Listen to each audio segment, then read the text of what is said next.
Scorpio, welcome back po dito sa Daily Dose of Tarot 111. Kamusta ka ngayon? I hope nasa mabuti kang kalagayan, pampisikal, mental, emosyonal o spiritual man yan. Ang video natin ito po ay para lamang sa mga Scorpio na may malawak na kaisipan. Kaya tandaan po na hindi lahat sa inyo ay makaka-resonate or makaka-relate. Try nyo pong panoorin yung inyong other sign, Sun, Moon, Rising, and Venus kapag ganyan. At kung bago ka lamang po dito sa aking channel, please subscribe and hit the bell button para lagi ka namang updated every time na meron akong uploads. Kung nais mo naman pong magpa-private reading, makikita mo po yung link ng aking Facebook page sa description box. Andyan din po yung aking email. Tandaan nyo po na hindi ako yung unang magme-message sa inyo. Mag-iingat po kayo kasi may nanggagaya sa atin. Kayo po ang unang magme-message sa akin. At kapag sinend ko na po yung details sa inyo, once na nag-DM po kayo, pili lang po kayo dun. At yun lang po yung mga ino-offer ko. Kung ano lang po yung isi-send ko sa inyo. Huwag na po kayo maghanap ng wala. At mag-iwan na din po kayo ng bakas sa comment section para malaman ko naman kung sino ba yung mga active na magaganda, gwapo, mga swerte dito sa channel natin. Yan. Kasi nagbabasa po ako ng comments ninyo. At kung hindi mo naman i-skip ang ads, maraming salamat po sa inyong suporta. By that, patuloy pa rin tayong nakakapag-produce ng video dito sa ating YouTube channel. So, simulan na po natin. Pero bago ang lahat, sa dami kong sinabi, ang full moon po ay April 12, 2025, Eastern Daylight Time, 8:22 PM. At dito naman po sa Pinas, April 13, 2025, 8:22 AM. Kung gusto nyong mag-manifest pero wala kayong time, tapusin nyo lang po yung video natin. Ako na ang magma-manifest para sa inyo. Be honest with each other. So, mas magiging honest kayo sa sarili nyo, mas magiging honest sa inyo yung other person or kung sino man yung ka-deal ninyo, sino man yung mga mahahalagang tao sa buhay ninyo ngayong time na ito or ngayong pinapanood nyo itong video natin. Designer. Sabi dito, you're being called to embrace your individuality and express yourself. Scorpio, meron ba dito? Magaling kayong mag-drawing? Ayan. Or fashion designer ba yung iba sa inyo? Ano ba kayo? Frustrated or aspiring fashion designer? A career in fashion, art, or any artistic endeavor could be perfect for you. So, marami dito artistic po kayo. Think carefully about your finances. It might be time to uncover a new talent. Baka ngayon nyo palang ito madidiscover. So, mag-explore kayo pagdating sa inyong sarili. Okay? Pagdating sa mga skills and talents po ninyo. Yan, maging honest kayo sa sarili ninyo. Ano ba talaga yung gusto ninyo? Ano yung gusto nyong ma-achieve? Ano yung gusto nyong gawin? Liberator. Sabi dito, freeing yourself and others from outmoded beliefs. Releasing negative thought patterns. So, wala kayo masyadong dito.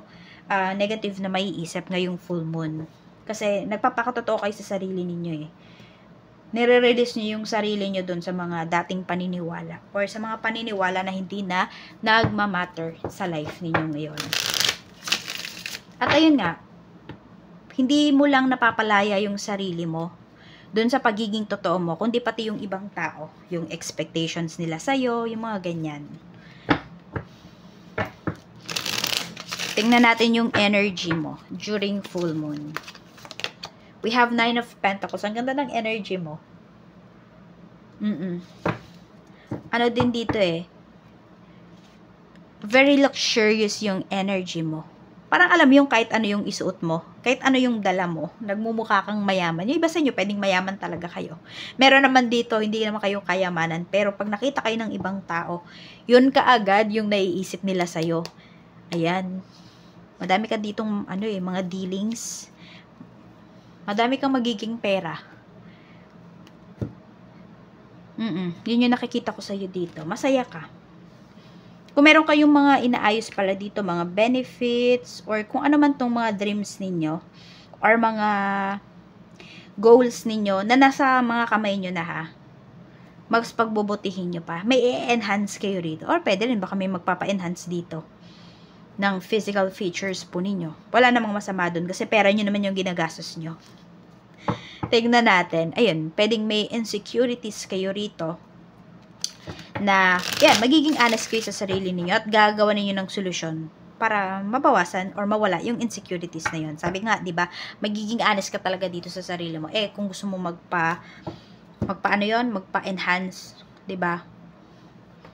Nagiging honest ka lang sa sarili mo kasi alam mo na meron kang insecurities. So, tignan natin. Energy naman ng mga tao sa paligid mo. Kamusta naman yung energy ng mga tao sa paligid mo? Ito daw. Two of Cups and we have Judgment. Hindi ko alam kung marami kang kilala na mga LDR. Ayan. Yun yung energy ng paligid mo. Five of Cups. Maraming LDR dito. Akala ko maganda yung energy, pero kasi ito yung last card natin eh. Tignan natin yung nasa bottom. We have the Sun. Okay. May magkakabalikan dito. So, meron kang mababalitaan na may magkakabalikan. Meron din po na parang na-deny yung kanyang papel. Pero makakaalis din. Pwedeng meron ditong mag-asawa. Pwede kasi pinsan mo to. Pwede rin kapatid mo. So, nung una na-deny yung kanyang papers. Pero ayan po, maaayos din siya lahat. Magkakasama na sila ng asawa niya or ng pamilya niya doon sa ibang bansa. Ayan.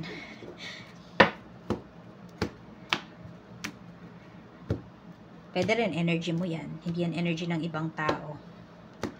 So, tignan po natin. Ano pa? What to release naman during this time? Three of Wands. We have Page of Pentacles. Meron ba kayong pinupursu dito na mag-go sa ibang bansa, magtrabaho sa ibang bansa, or mag-aral? Exchange student for some of you. Kung ito yung gusto ninyo, push nyo na po. Meron talaga kayong aasahan dito. I mean, meron siyang kapupuntahan and mangyayari talaga siya. Two of Swords. Ayan, pagtuunan nyo lang ng pansin. And kapag nag-decide po kayo rito, dapat talaga panindigan po ninyo, ha? Kasi magiging tuloy-tuloy yan. Baka naman magulat ka dun sa mga pagbabago, sa mga changes, sa mga, ano itawag dun? Yung mga i-a-adapt mo.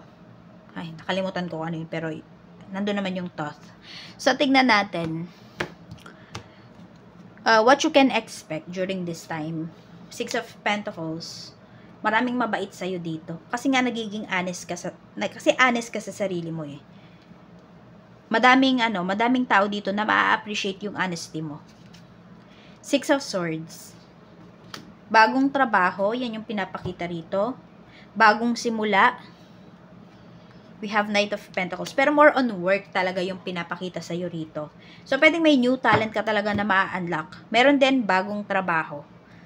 Or kung nag-apply kayo ng work during full moon, ayan po. Pwedeng may ma-receive kayo na call. Blessings. Punta naman tayo sa blessings mo. Ano yung blessings na paparating? Blessings po na paparating for Scorpio. We have healing. May mahi-heal dito. Pwedeng, yun nga, pwedeng physical, pwedeng mental, emotional, o spiritual healing ang paparating para sa inyo. Tignan natin. Meron ding mag-heal dito na relationship talaga.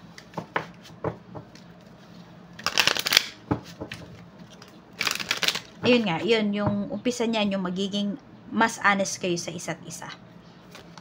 We have color. Mas ma-express nyo yung feelings nyo talaga. Sex, kiss, hug. Mas tatatag yung relationship ninyo. Mas magiging open kayo sa iba pang aspect ng inyong life. We have guide. And meron dito, ayan o, yung spirit guides mo.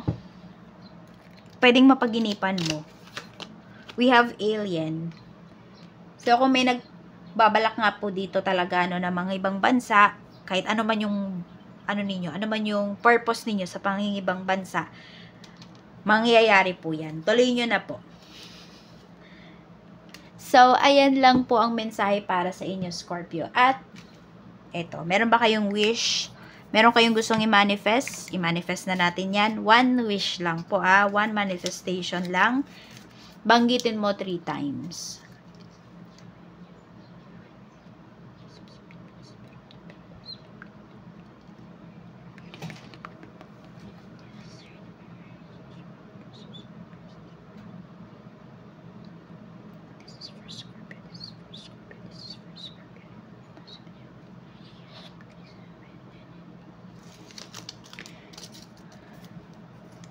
So, ito po ay ibibilad ko during full moon. Yan po yung gift ko sa inyo. Kaya gusto kong malaman kung sino ba yung mga active dito sa natin, sa channel natin. Para nasisendan ko rin kayo ng positive energies.